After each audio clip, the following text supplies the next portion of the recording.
नमस्कार दोस्तों, मैं दिनेश मालविया राजस्थान जी की क्लासों की सीरीज में राजस्थान अध्ययन पढ़ रहे हैं। हम कक्षा 8 की 8 अध्याय कंप्लीट हो चुके हैं। आज 9वां अध्याय पढ़ेंगे, ग्रामीण व शहरी प्रशासन, यानी गांव के अंदर और शहरों के अंदर प्रशासन कैसे चलता है उसके बारे में हम पढ़ेंगे इस अध्याय में। विद्यालय से छुट्टी होने पर सोनू जब घर पहुंची तो देखा घर पर पास के विद्यालय के शिक्षक उनके माता पिता से बातचीत कर रहे हैं, यानी उनके घर के पास में विद्यालय, वहाँ के शिक्षक बात कर रहे हैं उनके माता पिता से। तब शिक्षक महोदय ने सोनू से कहा, अच्छा हुआ तुम आ गई। इस रविवार को विद्यालय में अपने जन्म प्रमाण पत्र, आधार कार्ड और राशन कार्ड की प्रतिलिपि जमा कर एक फॉर्म भर देना। यानी जन्म प्रमाण पत्र, आधार कार्ड और राशन कार्ड की प्रतिलिपि यानी फोटोकॉपी मांगी और कौन सा फॉर्म भरने की बात कर रहे हैं। सोनू ने पूछा कि ऐसा क्यों करना है, यानी फॉर्म क्यों भरना है। तो उन्होंने बताया, यानी शिक्षक ने बताया कि अगले माह यानी अगले महीने में 18 वर्ष की होने जा रही है कौन, सोनू। तो आने वाले समय में उसे मतदान करने का अधिकार मिल जाएगा। मतदान यानी वोट देने का अधिकार मिल जाएगा किसको, सोनू को, कि वो 18 वर्ष पूर्ण कर लेगी। लेकिन उसके लिए उसका नाम मतदाता सूची में जुड़वाना जरूरी है। तो मतदाता सूची में नाम जुड़वाने के लिए ये सारे डॉक्यूमेंट चाहिए। कौन कौन से, जन्म प्रमाण पत्र, आधार कार्ड और राशन कार्ड। साथ ही मतदाता पहचान पत्र जारी होने पर ही उसे मत देने का अधिकार मिलेगा।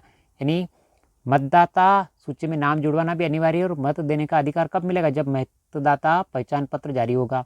सोनू ने पूछा कि ये काम जब निर्वाचन विभाग का होता है तो आप क्यों कर रहे हैं।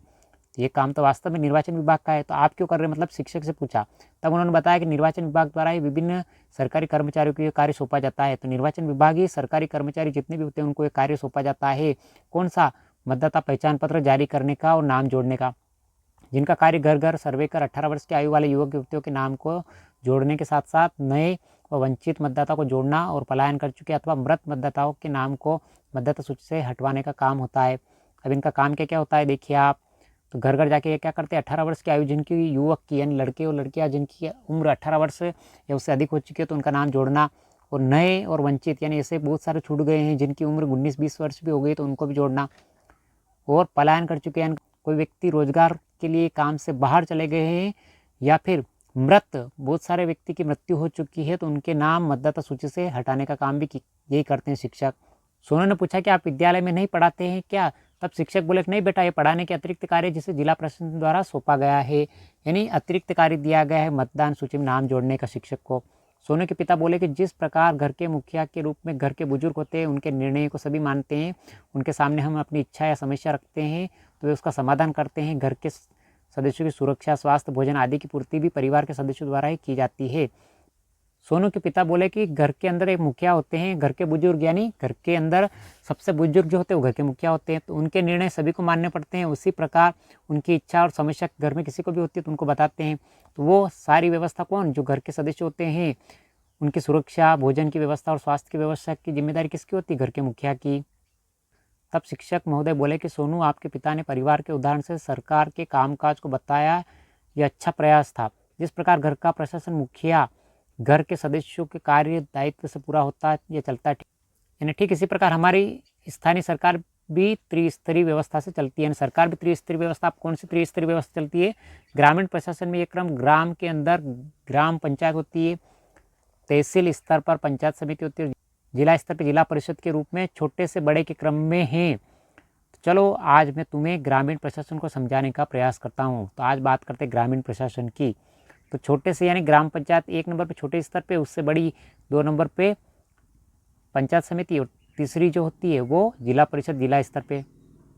ग्राम पंचायत होती है वो गांव में होती है, और पंचायत समिति जो होती है वह तहसील स्तर पे होती है, और जिला परिषद जो होती है वह जिला स्तर पे होती है। ग्रामीण प्रशासन ग्रामीण क्षेत्रों में समस्त वर्गों के लोगों की लोकतंत्र में अधिकतम भागीदारी सुनिश्चित करने के लिए हमारे देश में 73वें संविधान संशोधन विधेयक अंतर्गत पंचायती राज व्यवस्था को अपनाया गया है।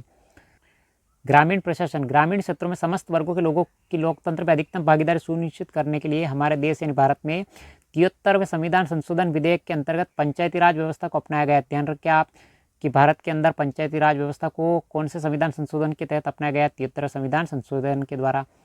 इससे एक संवैधानिक दर्जा दिया है। इसकी 11वीं अनुसूची में पंचायती राज व्यवस्था के त्रिस्तरीय ढांचे के 29 कार्यों का उल्लेख किया गया है। ध्यान रखें आप, पंचायती राज व्यवस्था के त्रिस्तरीय ढांचे के कार्यों का उल्लेख कौन सी अनुसूची में किया गया है, 11वीं अनुसूची में। सोनू ने शिक्षक से पूछा त्रिस्तरीय ढांचा क्या होता है, त्रिस्तरीय ढांचा क्या होता है। तब शिक्षक महोदय ने इसे चार्ट के माध्यम से बताया कि ग्रामीण स्तर पर त्रिस्तरीय व्यवस्था जिसके तहत हमारा शासन चलता है। पंचायती राज व्यवस्था का त्रिस्तरीय ढांचे का स्वरूप जिला परिषद जिला स्तर पर होती है, जिला प्रमुख जनता द्वारा चुने जाते हैं और मुख्य कार्यकारी अधिकारी प्रशासनिक अधिकारी होता है।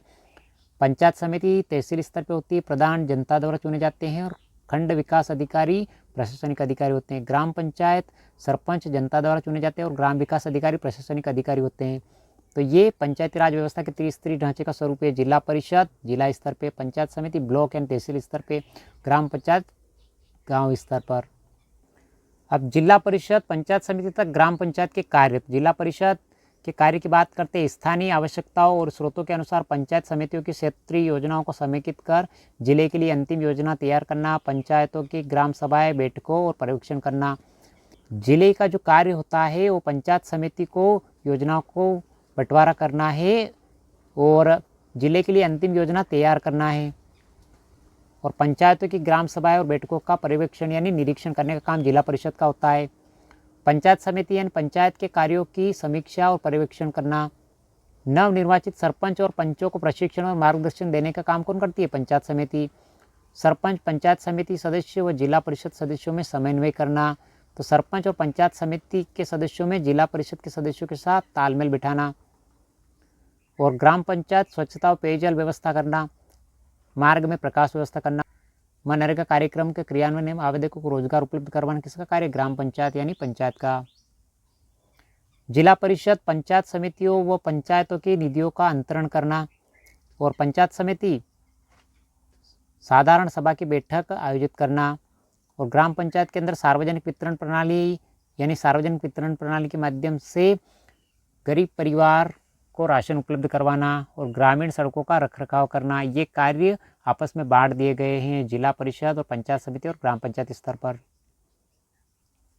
जिला परिषद ग्रामीण स्वच्छता व ग्रामीण आवासन कार्यक्रम चलाना, ग्रामीण क्षेत्रों में जनता की शिकायतों को दूर करना और प्राथमिक शिक्षा की गुणवत्ता सुनिश्चित करना।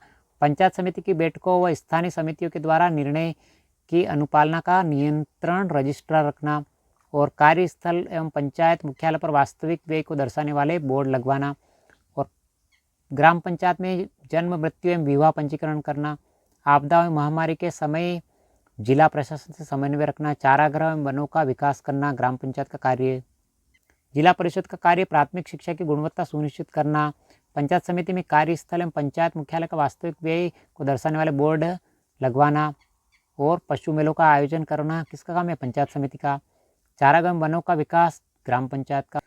मानव एवं पशु स्वास्थ्य पोषण व परिवार कल्याण कार्यक्रम की सहायता पंचायत समिति स्तर पर। और स्थानीय भौतिक सुविधाओं का विकास एवं समुचित उपयोग पंचायत स्तर पर ग्राम पंचायत के द्वारा किया जाता है। ग्राम पंचायत लोकतंत्र की प्रथम इकाई है। ध्यान रखें आप, लोकतंत्र की प्रथम इकाई क्या है? ग्राम पंचायत, जो वार्ड पंचों, उप सरपंच और सरपंच से मिलकर गठित होती है। तो ग्राम पंचायत किससे गठित होती है? वार्ड पंच, उप सरपंच और सरपंच से मिलकर। इन पंचायतों का चुनाव राज्य चुनाव आयोग द्वारा संपन्न किया जाता है। ध्यान रखें आप, पंचायतों का चुनाव किसके द्वारा किया जाता है? राज्य चुनाव आयोग द्वारा। पंचायतों का कार्यकाल 5 वर्ष का होता है, लेकिन ग्राम पंचायत के प्रमुख सरपंच को अविश्वास प्रस्ताव द्वारा निर्धारित समय से पूर्व भी हटाया जा सकता है। यानी पंचायत यानी ग्राम पंचायत का कार्यकाल तो 5 वर्ष का होता है, लेकिन ग्राम पंचायत के प्रमुख यानी सरपंच को अविश्वास प्रस्ताव के द्वारा निर्धारित समय से पूर्व यानी कभी भी हटाया जा सकता है। ग्राम पंचायत में सचिव का कार्य सरकारी कागजों के रिकॉर्ड को रखना है।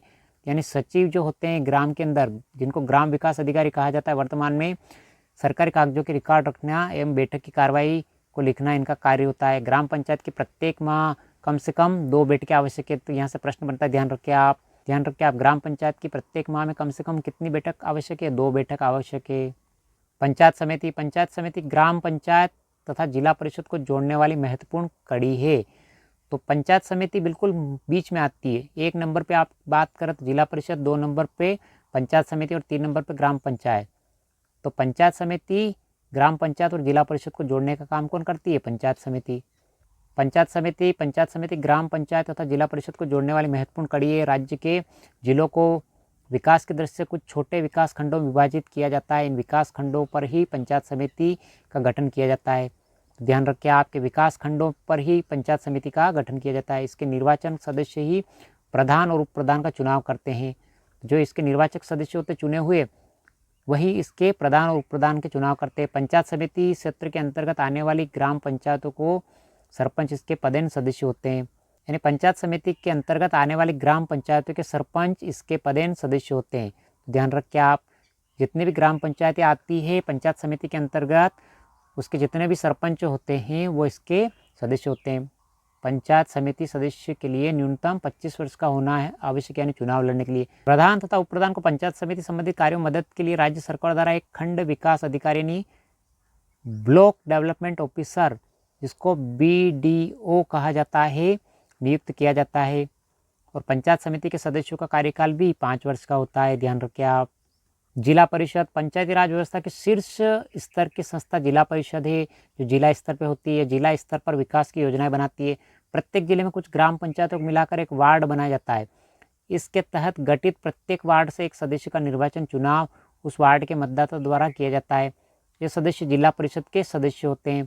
जिला परिषद के निर्वाचित सदस्यों के अतिरिक्त जिले के पंचायत समिति के प्रधान, जिले से निर्वाचित विधानसभा सदस्य, जिले से निर्वाचित लोकसभा एवं राज्यसभा सदस्य भी जिला परिषद के सदस्य होते हैं। तो एग्जाम के अंदर पूछा गया प्रश्न, ध्यान रखिए आप कि जिला परिषद के सदस्य कौन कौन होते हैं। जिला परिषद के निर्वाचित सदस्यों के अतिरिक्त, यानी जिला परिषद में जो चुने जाते हैं उन सदस्यों के अतिरिक्त जिले के पंचायत समिति के प्रधान भी इसके सदस्य होते हैं। जिले से निर्वाचित विधानसभा यानी MLA, जिले से निर्वाचित लोकसभा यानी सांसद, और राज्यसभा सदस्य भी होते हैं, तो वो भी जिला परिषद के क्या होते हैं, सदस्य होते हैं। ध्यान रखें आप, इंपॉर्टेंट प्रश्न है ये, इसको नोट कर ले।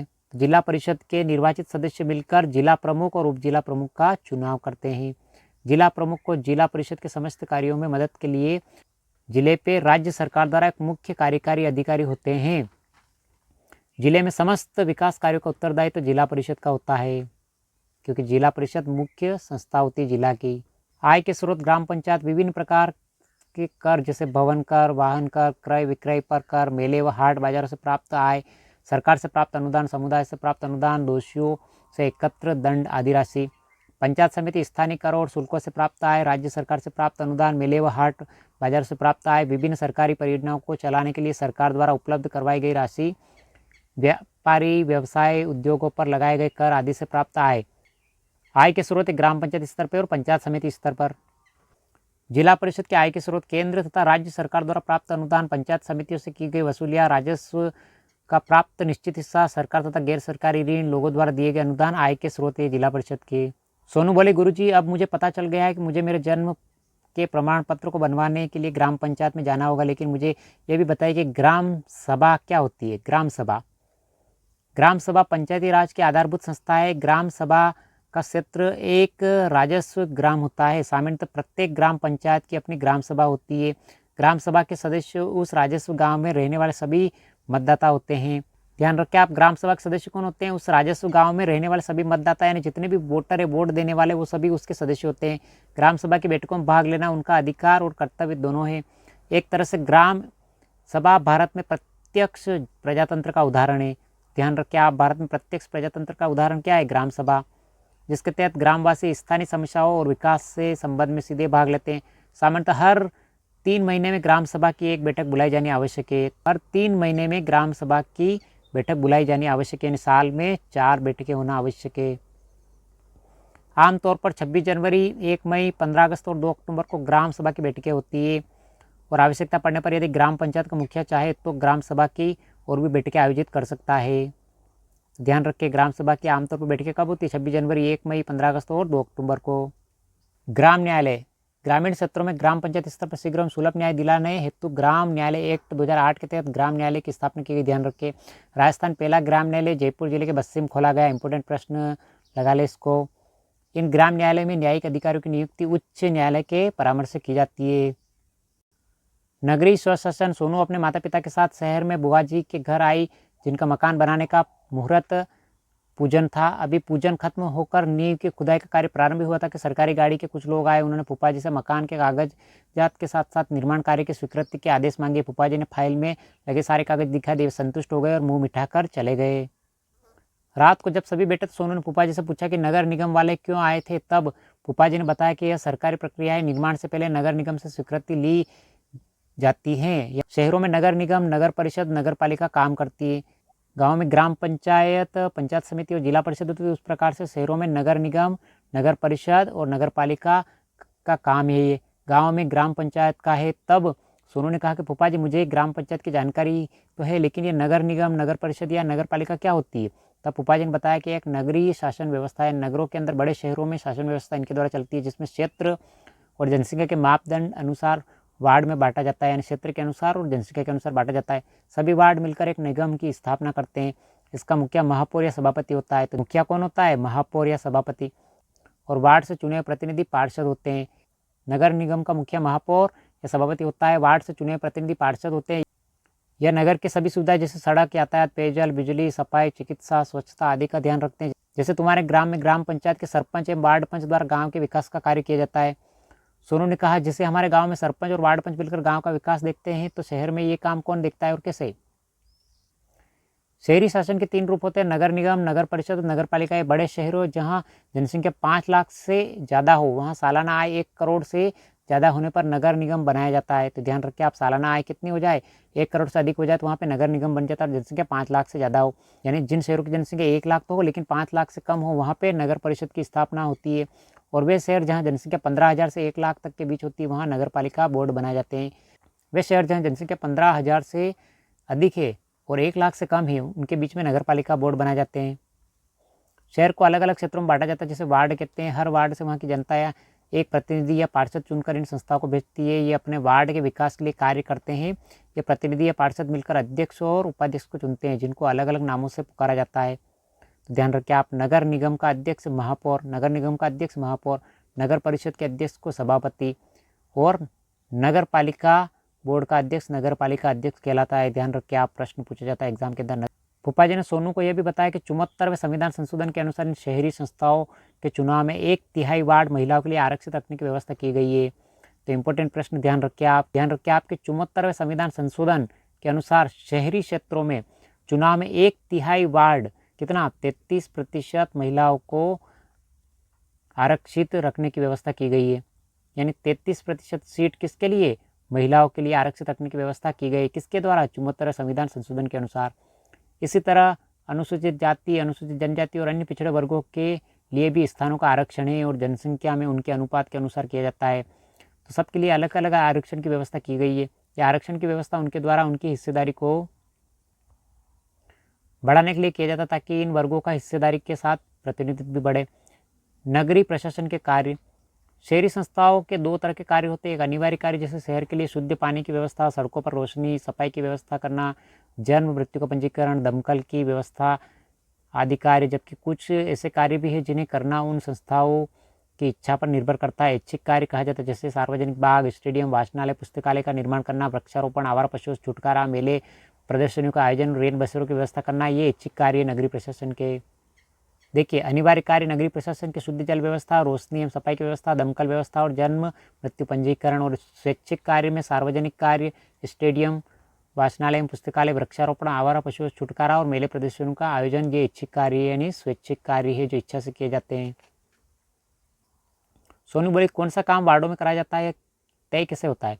फूफा जी ने बताया कि जैसे गांव में नुक्कड़ या चौपालों में स्थानीय लोग अपनी स्थानीय समस्याओं पर चर्चा करते हैं, वैसे ही शहर के महत्वपूर्ण स्थल पर लोग बैठकर अपनी समस्याओं पर चर्चा करते हैं। स्थान सार्वजनिक पुस्तकालय, वाचनालय एवं घंटाघर हो सकते हैं। ऐसे स्थानों पर चर्चा उपरांत उन समस्याओं को प्राथमिकता के आधार पर चुनकर पार्षद इनके कार्यों को संस्थाओं के माध्यम से करवाते हैं। इन कार्यों के लिए संस्थाओं को 3 माध्यम से पैसा प्राप्त होता है। एक तो ये केंद्र और राज्य सरकार से राशि प्राप्त करती है।